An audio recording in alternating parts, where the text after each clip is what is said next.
Le premier élément que les chevaux enseignent aux entrepreneurs est d'apprendre à recevoir un feedback, c'est-à-dire ce que l'autre nous répond ou nous renvoie, et d'apprendre à l'accepter. Notre capacité à communiquer entre humains est liée à cet élément fondamental. C'est un exercice qui demande de l'humilité et une grande maîtrise de ses émotions, d'autant plus que le jugement sur soi-même ou des autres rend cela difficile. Avec le cheval, nous avons l'avantage de bénéficier d'un apprentissage intermédiaire, car il nous donne naturellement et instinctivement un feedback authentique, objectif et sans jugement. Les intérêts majeurs pour les chefs d'entreprise ou les managers d'équipe sont 1. De gagner du temps. Observer que le cheval ne répond pas à votre demande ou fait l'inverse de ce que vous demandez vous permet de remettre en question votre façon de communiquer. Pas besoin de réfléchir s'il est en train de vous juger ou si ce qu'il vous renvoie est vrai ou faux, le cheval ne peut pas tricher. Il vous permet donc d'accepter rapidement que le changement doit venir de vous dans certaines situations. Deuxièmement, il permet d'apprendre à isoler de façon précise les axes à améliorer. Tel un outil chirurgical, le cheval est tranchant.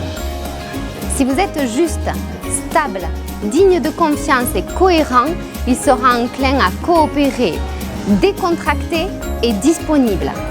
A contrario, s'il s'oppose, il vous permettra d'identifier vos points faibles et de vous concentrer sur ceux à améliorer.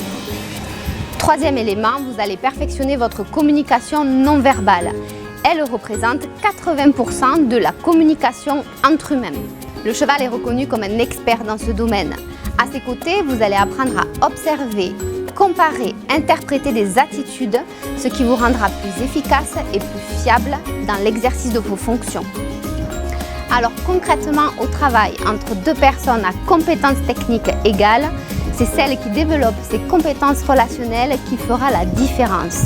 Grâce au cheval, vous testez votre leadership, votre façon de communiquer, c'est-à-dire comment vous interagissez avec les autres, et votre état d'esprit en termes de cohésion. Je vous invite à observer ce que l'on appelle le réflexe d'opposition. Le réflexe d'opposition, c'est le terme qui décrit l'instinct que les chevaux ont lorsqu'ils font le contraire de ce que désire un prédateur. Par exemple, lorsqu'un loup essaie d'attraper sa cuisse, le cheval va contre au lieu d'aller avec. Chez l'humain, cela est comparable lorsque vous demandez quelque chose et que la personne en face ne le fait pas, en fait trop, pas assez ou quelque chose de différent. Cela est valable pour vos clients, vos fournisseurs, vos collaborateurs, vos salariés, le banquier et même votre femme, votre mari et vos enfants.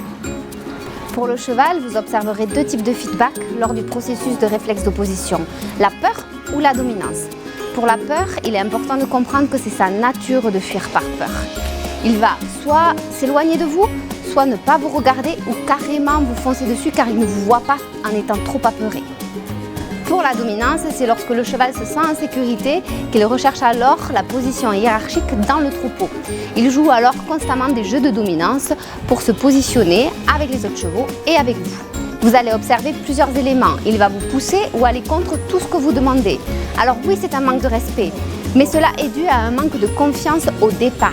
La première chose à apprendre d'un cheval pour un entrepreneur, c'est d'observer, recevoir ses feedbacks et en accepter le constat. Cela permet de commencer un processus afin d'éviter les conflits, les incompréhensions et les manquements qui découlent souvent sur des impacts coûteux pour l'entreprise et son fonctionnement. Carwin Rae a dit « Je crois que l'un des plus grands atouts que nous ayons en tant qu'entrepreneurs, c'est notre capacité à développer une humilité où les gens peuvent presque tout nous dire et où nous ne ressentons rien. Non pas parce que nous sommes engourdis émotionnellement, mais parce que nous sommes disposés à prendre en compte tout ce qui se passe et à y chercher la vérité. Parce que notre désir de devenir meilleur est plus grand que notre désir de défendre notre position. »